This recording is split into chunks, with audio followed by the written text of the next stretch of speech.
Willow Creek Springs presents Healthy Living with your host, Joe Grumbine.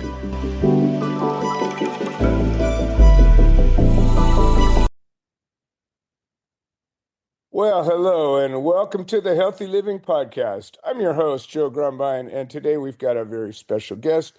His name is Keith Cole, and Keith is a veteran, spent time in Vietnam, and found himself years later burned out after high-pressure business life, and he shifted into a whole new pathway and involved surrender and faith. And you know what? I don't need to go too much deeper than that. I love where we're going. Keith, welcome to the show. How are you doing today? Well, Joe, thank you. It's a real privilege for me to be with you and your audience today. Well, I want to thank you for your service. I have a special fondness in my heart for veterans, and I don't believe you all get nearly the recognition that you deserve. Well, thank you. So tell me about yourself. You know, I like to hear the story of how our guests kind of found their way to their path, and there's so many different ways and places that they come from that it's really kind of important for me to understand that. Good. I pretty much my story starts out as a little kid, and my goal in life growing up was to be a Methodist minister, and I used to play church and preach to my imaginary congregation that would sit on the stairway Really? to the upstairs of my house. Wow. Joe, sometimes I had to kind of call some of them out just for talking when I'm preaching. Get them straight, you know. Oh, wow. But when I was a senior in high school, and my dad, who was a railroader all of his life, he started, I think it was at 17 years old. And when he was 52, he had a stroke and he died. And I was a senior, and seeing my dad, knowing my dad as strong as he was, it couldn't have been his fault. And so I blamed God for everything. Okay. I blamed him for not answering my prayer. I blamed him for my dad dying. And instead of becoming a minister after I graduated from high school, I joined the Marine Corps. Wow, that's kind of a dichotomy there. Yeah. I I was pretty rebellious after my dad died. I had one thought, and it's all about me. Okay. And That's normal so for that age, though. I went in the Marine Corps and went through boot camp and advanced infantry training, and then they said they were going to make me a machine gunner Ooh. because I was smarter than the rest. And Oh, boy. well, if I'm smarter, this Marine Corps is in big trouble. But then, of course, at that time, the Vietnam War is going on, so I went to Vietnam. And I was there 6 months, somewhat eventful, somewhat not. A little bit of combat, and but after that 6 month, and then we got into some battles that I got wounded, and then a little bit after that, I got wounded again, and then another month went by, and I got wounded for the third time. Wow. And so then it was beyond being fixed up at the field hospital or on one of the ship hospitals. So I was medevaced home. I was in the hospital for several months. Then when I'm back to active duty, went back what's called I&I duty, instructor and inspector. And that was for reserves. We weren't on a base. We had more like a compound. And we lived in a different part of the city. We'd commute to work. But that was only on the weekends with the reserves. So probably our main focus, the one that had the most impact, was that we notified next of kin Ooh, that's a rough job. when their Marine was either wounded or killed in action. And then we served as the honor guard for the fallen Marines. Okay. And Joe, that was more difficult than the actual combat. I could only imagine. And so a lot of trauma stayed with me throughout that time. And then I'd been doing that for about a year, and I got a phone call from my brother that my mother was dying and probably wouldn't live through the night. Ooh. So she had cancer, wasn't expected to live very long. But she had asked me earlier if I would be the guardian for my younger brother and sister if she would pass away before they graduated from high school.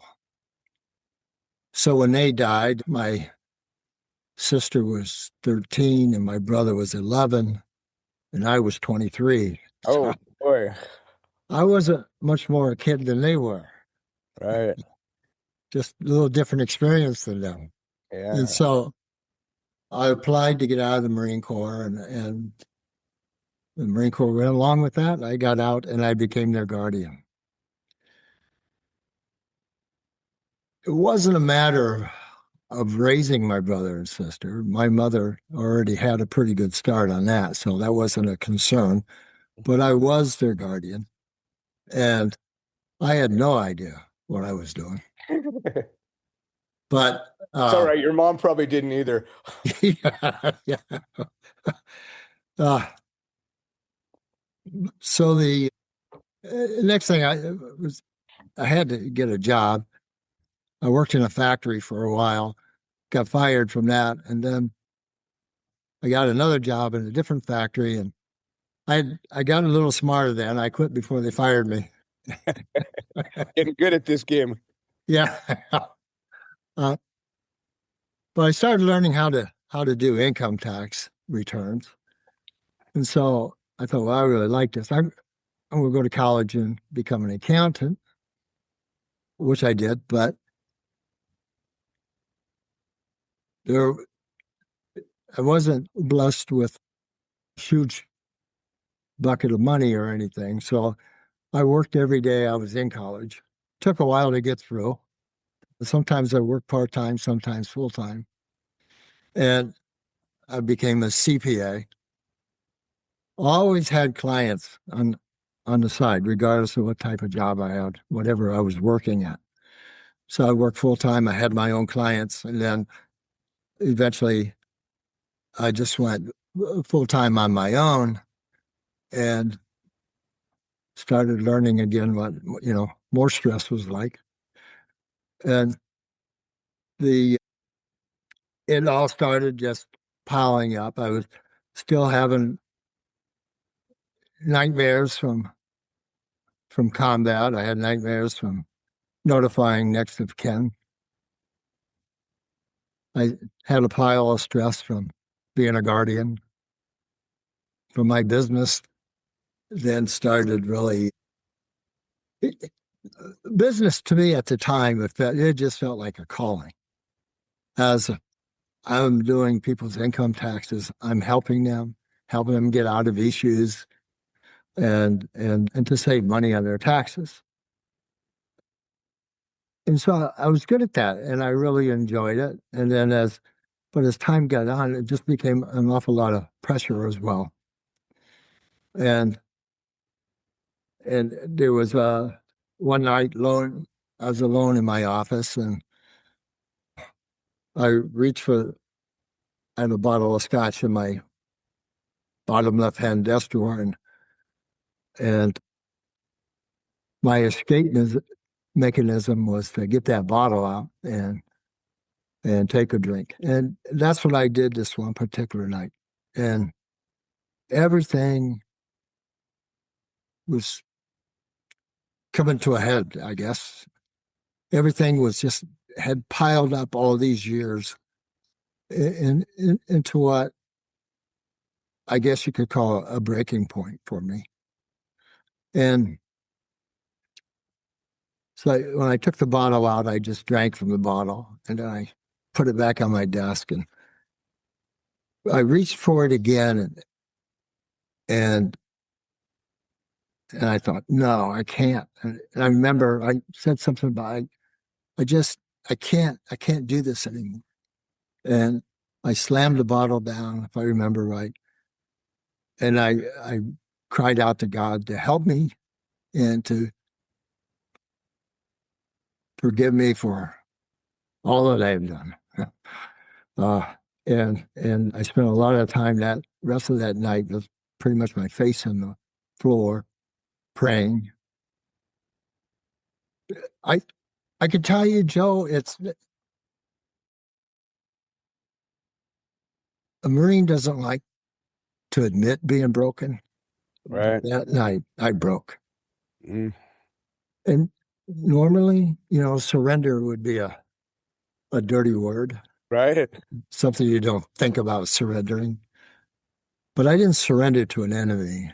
I surrendered to God. Wow.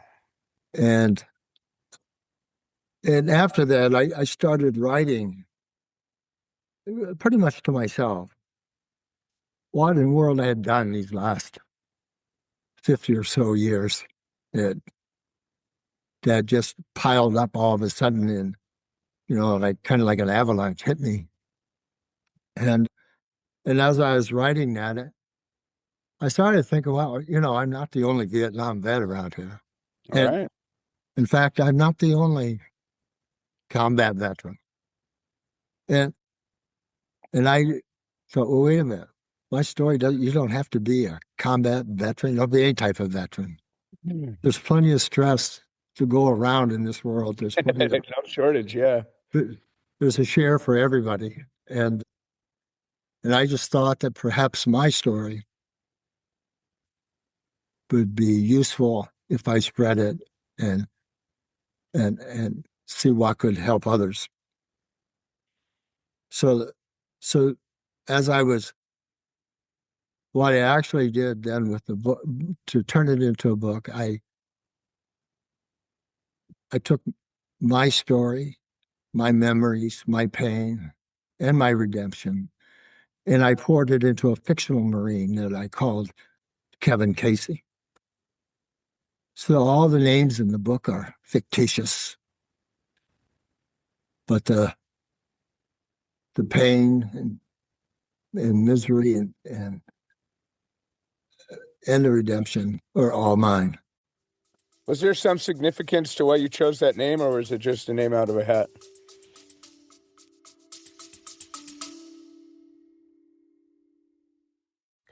Hi, this is Joe Grumbine, and I wanted to share an update. The platform that hosts this podcast has made some changes to the subscriber settings, and we have a number of subscriber-only episodes that we offer to the supporters, and for a minimum of $3 a month, we can get you signed up. And if you're already signed up and you're having some kind of trouble locating these episodes in the other platforms, I would say maybe the best answer is to unsubscribe and then resubscribe. I'm sorry for the hassle. I don't have any way to make a change, but I'm very grateful for all the support. Thank you.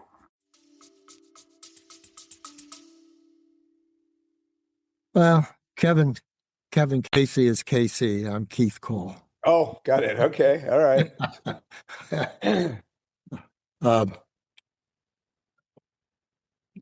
It just happens too that I didn't think about it at the time, but sometimes people will call me Kevin, Okay. just, accidentally or not knowing for sure. Right. But okay, anyways, right. Yeah.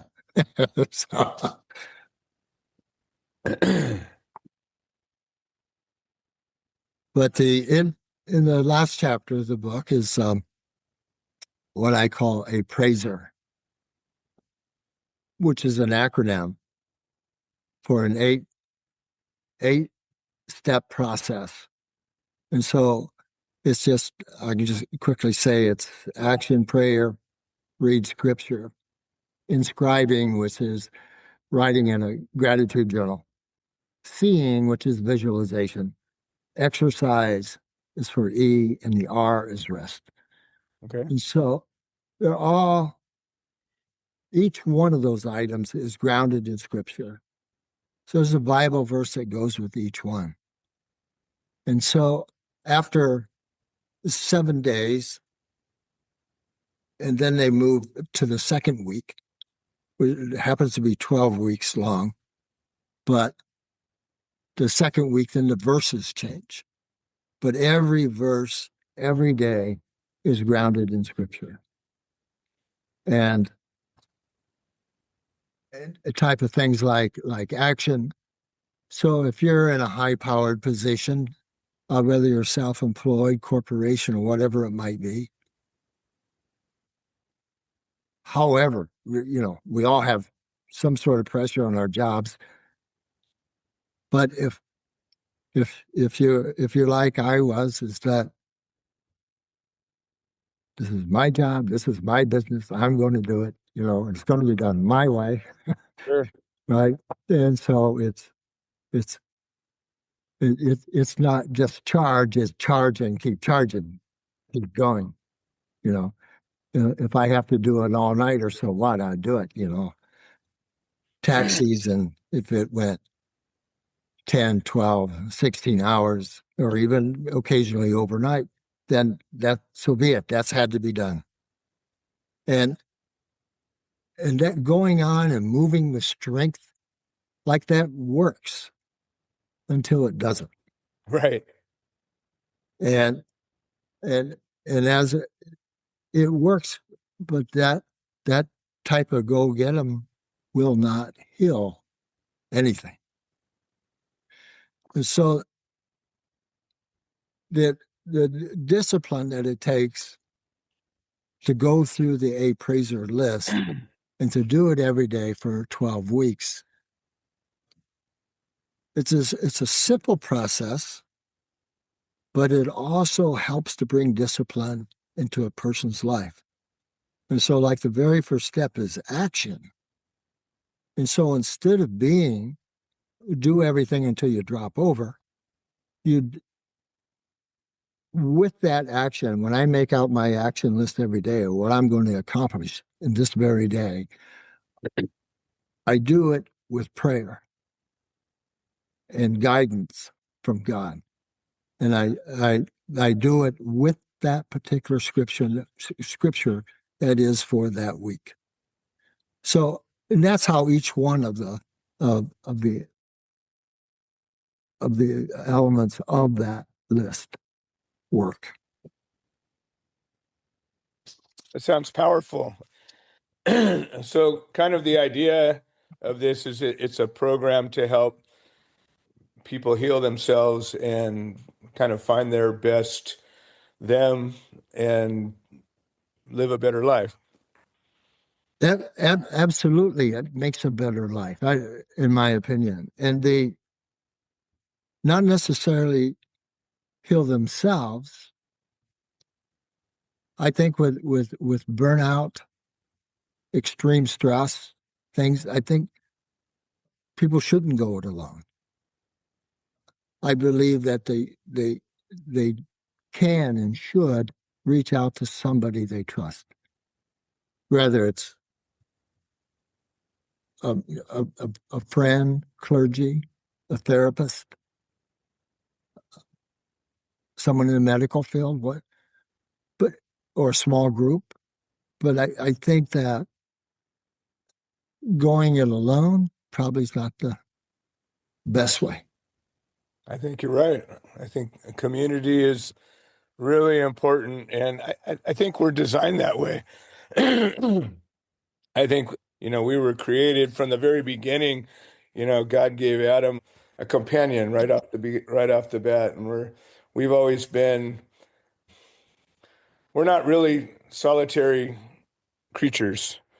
by nature. I think we find that we're better when we have something, even just to bounce our thoughts and ideas off of, even if it's just to hear ourselves talk.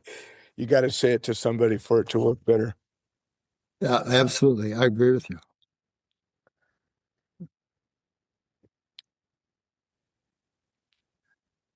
So your book, when was it published? Book was come last November, Oh, wow. So this is a fresh one.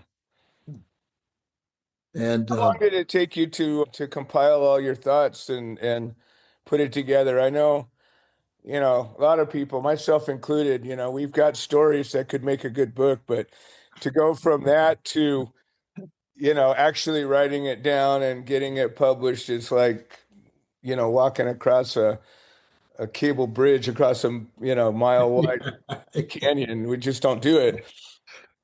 that's that's funny because one of my older brothers asked me, he said, and I told him I had written the book, and he says, you wrote a book? Uh, you know English well enough you could write a book?" And I said, my heart wrote the book, and then I left everything else up to the editors. There you go. There you Yeah, go. I think that's what happens a lot of times, especially to the best writers out there. I hear this story all the time. We have, a lot of authors that come on as guests, and a lot of them kind of talk about almost automatic writing, like they just have this thing, and all of a sudden they sit down and it just comes gushing out. Was that yeah. kind of like that for you? Parts parts of the time it did. Okay. So it's a small book. It's less than 100 pages, 90 Oh, some, I guess. wow. And then I published a workbook to go with it. So because the size of the book is a 9 by 6, and so it's kind of hard to use the workbook inside, you know, something like that. And I said, that'll never do. So I also published a workbook, which is 8.5 by 11, Got it. and so it's really good to, you know, keep your record in that. But it took a year to do it, Okay. and so it was like usually most of it was flowing. I throughout the whole time after Vietnam, I talked some things. You know, there are some things I would talk about as far as combat. You know, everybody knows somebody that's been to combat but won't talk about it. Which was certainly a big thing, I think, with the World War II vets. Sure. And and the so I thought, okay, if I get some of this stuff off my chest, maybe that would help. And maybe it did, maybe it didn't. I don't know. I had a long period of nightmares and wasted nights waking up in the middle of the night and things like that. And that's kind of way when the burnout, I think, was just a total buildup of everything. It wasn't just one thing. It just because I was wounded in action didn't make me have burnout, but it was the accumulation of Sure. that. You know, you came back from Vietnam by an airplane. You know, you're in combat one day and you're on your way across the Pacific on the next one. Wow. So uh, there was actually not much time for recovery from what you've been through. Yeah, I don't think the military really is that concerned about that element of it. I mean, they got a job to do. They get you in, they get you out, they get the next guy in to keep going. That's right. So when you're talking about talking and having an impact, have you done any, public speaking on this, or just talking to different people that you know, or Well, I have with my church. Mm-hmm. So the primary thing with church has been with the meditation group. Okay. And so we've been using the book in our meditation, and we're we're just about, I guess we're on the fifth week been through the book and on the fifth week of the APRAISER part of the Oh, workbook. nice. Nice. So it sounds to me that this book is certainly more about your program, the appraiser program, than the stories that you're telling. It seems to be a very purposeful book. How is it doing? Are people finding it? Are people buying it? Well, I know I it's have, fresh out, but still, I mean, yeah. So, I haven't done a lot of advertising or anything okay, like that, but people will hear about it and know about it. And so, in church last Sunday, a lady came up to me and she says, "Oh, Keith, I got to give you a hug. I just read your book." nice, That's nice. okay, right? But Well, uh, what I'm also doing is I'm reaching out to different churches, church organizations, veteran organizations nice. for I have different programs using a praiser as the basis of that to work through with the groups. And and in churches, I mean, there's different types of groups. Like our meditation group is mostly women. Okay, And so, I mean, it's on the surface because I'm a Vietnam combat vet. People seem to think it's for men, but not at all. Women certainly have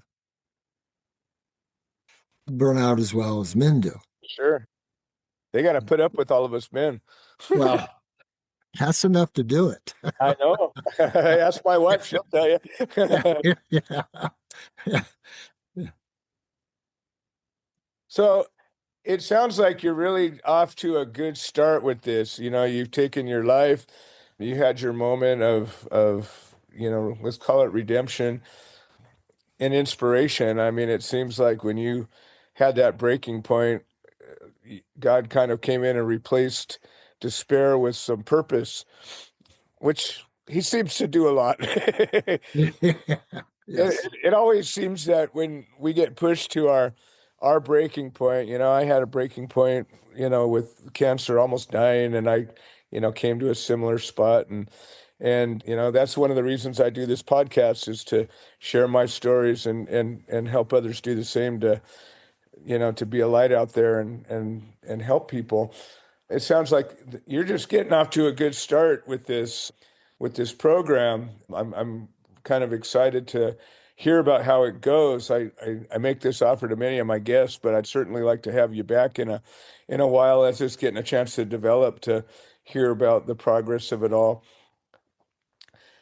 We've covered a lot of ground. You've had quite a life. Is there a thought that you would like to leave our audience with that kind of reps up as much of you know, the wisdom you've gained in your life and the messages that you want to share? What would that look like? I believe that suffering with burnout or under severe stress, that going it alone doesn't doesn't make you strong, doesn't take strength to do that. I think the real strength is it takes to reach out. And but that's what has to be done. You have to muster that strength, which is a true strength. It- The I talk about surrendering to Jesus Christ and then publicly telling people that's not weakness. That is strength. And that anyone with with that burnout or severe stress, any trauma that you've been going through, is to reach out. Look for somebody you can trust, whether it be a friend, family, or clergy, whoever it might be, a small group. But please just reach out. And I could be reached through my website. And if you want to talk to me, I'll be more than happy to talk. That's fantastic. I hope that many of our listeners hear that. And why don't you tell us what your website looks like and how to find your book? So the website is recoverybyfaith.com. And of course the book's on Amazon, but also What's the title of your book? Burnout, God's Recovery Plan. Got it. And that can be found on my website. You can go to my website and there are links to that and to Amazon and to other bookstores as well. Fantastic. Well, Keith, this has been, or maybe I'll call you Kevin. This has really been insightful. I love the work you're doing. I am inspired by people who take a life and difficulty and use it to help other people. I think that's clearly one of God's purposes for us. We get handed struggles and challenges and given an opportunity to overcome them, or like you say, surrender and accept, maybe a better way. And I think when we do that, we're fulfilling our purpose a little bit better. So I applaud you. You're an inspiration. Well, thank you. I'm very grateful to you and to your audience for just hearing what I have to say today. Excellent. Well, I appreciate you being here. And like I said, I'd love to have you back in a little while as this program develops and hear about all the good work. Remember, for every person that reaches out to you and tells you what an impact you've had, there's probably 50 of them that didn't. So your impact is always going to be a whole lot larger than you'll ever know about. Excellent. Well, this has been another episode of the Healthy Living Podcast. I'm your host, Joe Grumbine. I want to thank all of our listeners who make this show possible, and we will see you next time. This has been another episode of the Healthy Living Podcast. We produce this show so that people can share their stories, people that have overcome obstacles, people that are undergoing obstacles. We're building a community of health-minded individuals. If you're interested in supporting the show, please leave a review on the platform you're listening to it on. If you're interested in becoming a guest, please send an email to itsjoegrumbine@gmail.com, or you can send a note into the notes section of the podcast. All right. Well, thank you for supporting this show, and we hope you've enjoyed it.